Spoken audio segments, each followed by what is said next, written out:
In today's video, let's talk about why your chest isn't growing. Maybe you haven't given your body time to see progress. It does take months to build a bigger chest. It does take months to build muscle, and it is a longer process than, let's say, burning fat, for example. But this video is actually about people that have been training their chest for months and months on end, consistently every week, and still can't seem to see any extra growth. I'll cover the 5 biggest reasons why your chest won't grow, and make sure you stay until the end of the video for the final point, because you're going to need all 5 of these for maximum chest development. Starting at number 5, going all the way down to number 1 at the end. So the first point is you're not choosing the correct exercises. You don't want to focus on isolation movements when you're a beginner, when you can't get your chest to grow, because an isolation movement basically means you're isolating one muscle. For this example, you're isolating the pectoral muscle or the chest. What you need to do is focus on compound movements. A compound movement is basically a multi-joint exercise. So you're using multiple joints and multiple muscle groups. So for example, you might do a bench press. A bench press would be building the chest, but you'd also be building some triceps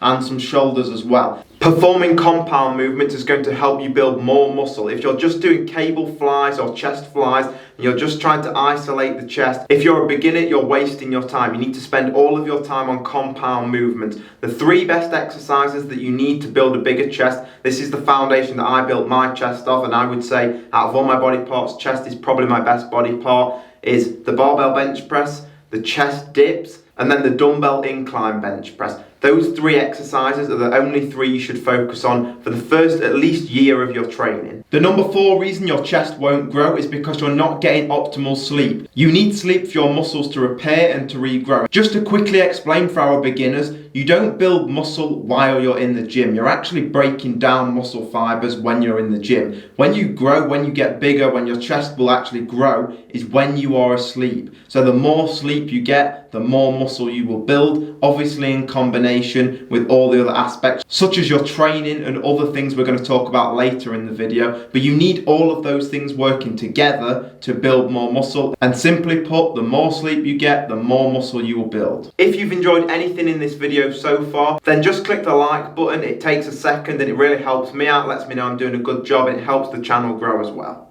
Number 3 reason that you're struggling to build your chest is because you're not eating enough calories or enough protein. I wanted to put both in together to make sure you get all of the information you need to build a bigger chest. The bottom line is, to build muscle, you need to increase your body weight. Now, what I recommend doing is only increasing your body weight very slightly, because the negative effects of increasing your body weight is that you're going to also inevitably add some body fat. The goal is to build as much muscle as you can while minimizing the fat gain as much as possible. So if you want to build the most muscle possible, you need to eat more calories, increase your body weight, and eat in a calorie surplus. So the second part to this is eating more protein. Protein is the only substance you can put in your bodies, and the branched chain amino acids that are found in proteins are the only things that are going to build your muscle. Carbohydrates, fats, fibers, all very important, but they won't build muscle. What will build muscle is protein. That's the only substance that can actually regrow and repair from the damage that we've done in the gym, as I explained earlier. So to build a bigger chest and to build muscle, you need a high protein diet and a higher calorie diet. Not necessarily a high calorie diet, but a higher calorie diet. So you need to be eating above maintenance.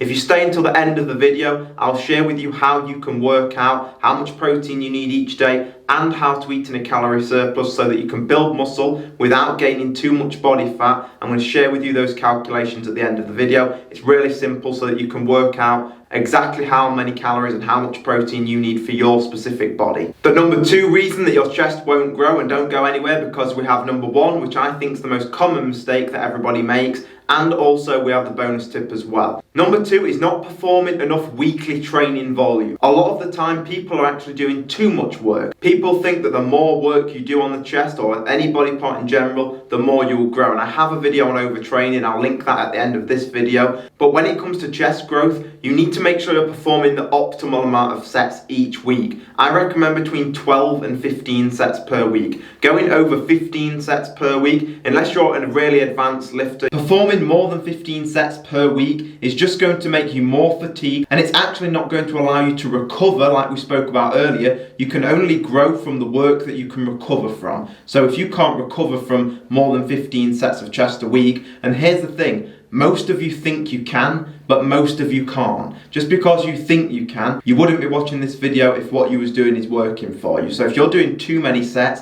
you need to knock some of the sets down. Aim for around 12 to 15 sets per week. And in fact, if you're doing 18 sets or more per week, I would actually recommend spending a lot of time in that 12 sets per week range.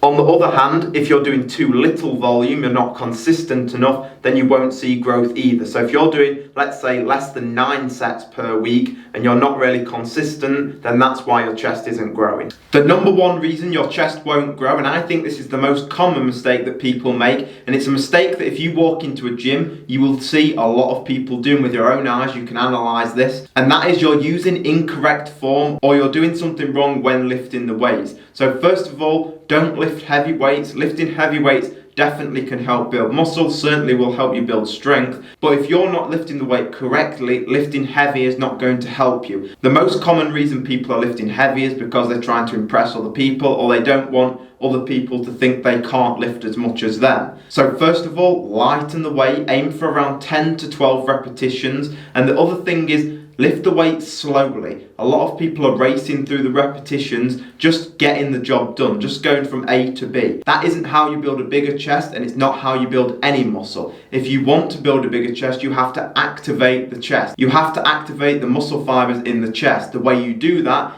is by lightening the weight and lifting the weight slowly. So I'm going to talk you through the form here on the bench press. I don't unfortunately have a bench with me right now, so I can't necessarily show you, but I can talk you through it. So the first thing you're going to want to do is when you lay down on the bench, make sure your chest is level with the bar around where your nipple is. Wherever your nipple is, that's around where the bar should be. What I want you to do is actually hook your fingers on the bar and just lift yourself up a few inches off the bench. You should have a very pronounced arch in your lower back. Your lower back should be arched. That's actually protecting your back. People think that having that arch in the lower of your back is not a good thing. That's actually protecting your back. You should have a few inches gap. You should be able to slide your hand underneath the arch of your back, your lower back.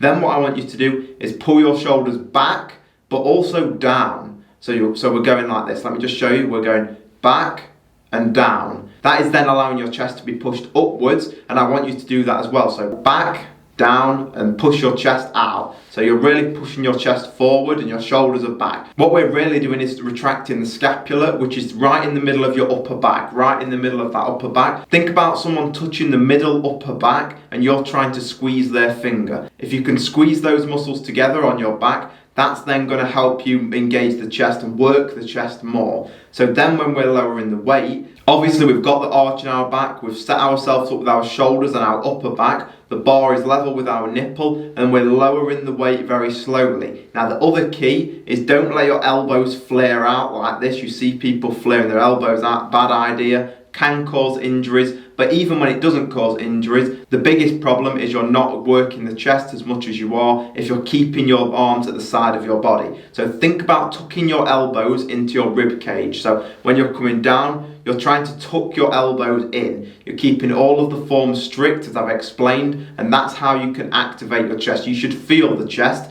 And another little bonus tip I want to give you is when you get off the bench, when you finish your chest exercise, is squeeze the chest together. Just squeeze the chest and feel it. That stretch, that squeeze is going to help you build a bigger chest. As promised, I'm going to teach you how you can work out how to eat in a calorie surplus and how much protein you need to eat to build muscle. So first of all, with the calorie surplus, what you want to do is eat more calories to build muscle, but not eat too much that you're gaining a lot of fat as well. You want to gain as little fat as possible, as much muscle as possible, and eating more calories above your calorie surplus is not going to help you build any more muscle. You will just gain more fat. So what I would recommend doing is take your body weight in pounds. If you're working in kilograms, then just simply use Google to convert kg into pounds. So what you do is take your body weight in pounds, multiply by 15, and eat that many calories per day. Now what you need to do is weigh yourself at the start of the week and at the end of the week, and your goal is to add 0.5 pounds to the scale each week. So you will need to adjust those calories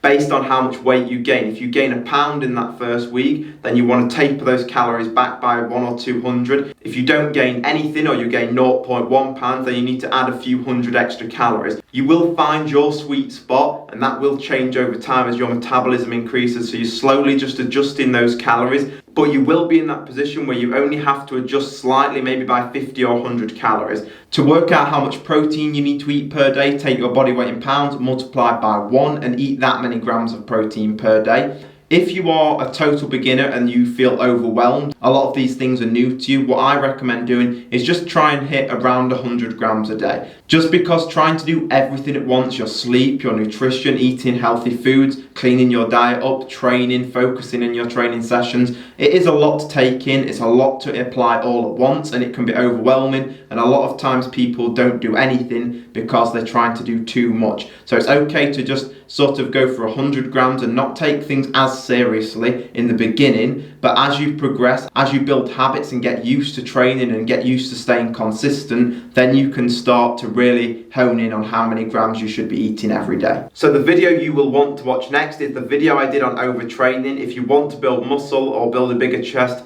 overtraining is a very big deal. It's something that a lot of people are doing, so watch that video next.